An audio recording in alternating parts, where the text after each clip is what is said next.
आणि एक महत्त्वाची बातमी आपण बघतोय। हार्दिक पटेल यांच्या श्रीमुखात लगावण्यात आलाय। काही वेळापूर्वी गुजरातच्या सुरेंद्रनगरमध्ये एका प्रचार सभेदरम्यान एका अज्ञाताने हार्दिक यांच्या कानशिलात लगावली। हार्दिकने नुकताच काँग्रेसमध्ये प्रवेश केला आणि गुजरातमध्ये काँग्रेस नेत्यांच्या प्रचारासाठी ते सभा घेत आहेत।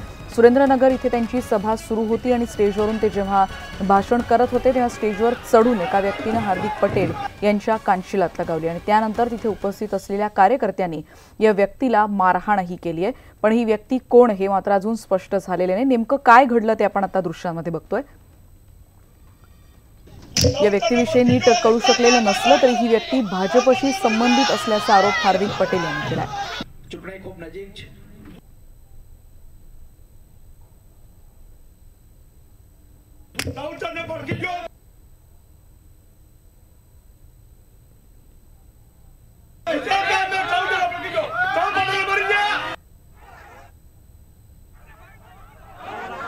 आपण बघतोय कार्यकर्त्यांनी लगेचच त्याला ताब्यात घेतलेला आहे आणि त्याला देखील चोप देण्यात आला होता। तेव्हाची दृश्य आपण बघतोय। मोठ्या प्रमाणात गदारोळ झालाय हे आपण स्पष्टपणे बघू शकतोय।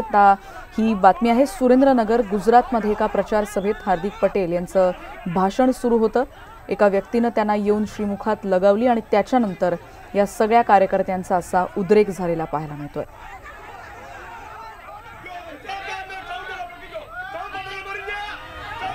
या व्यक्तीची ओळख अजून जरी पटलेली नसली किंवा त्यांनी असं कृत्य का केलं हे अजून कळलेलं नसलं तरी ही व्यक्ती भाजपशी संबंधित आहे असा आरोप हार्दिक पटेल यांनी केलाय।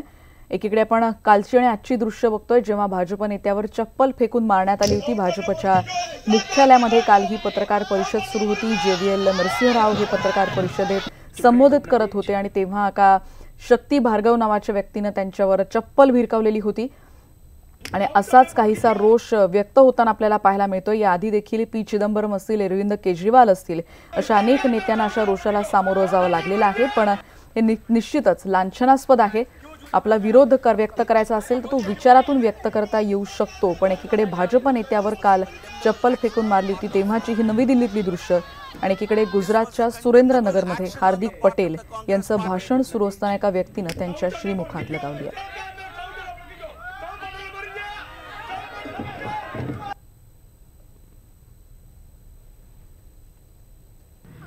તમે બધા જાણો છો કે ચૂંટણી ખૂબ નજીક છે।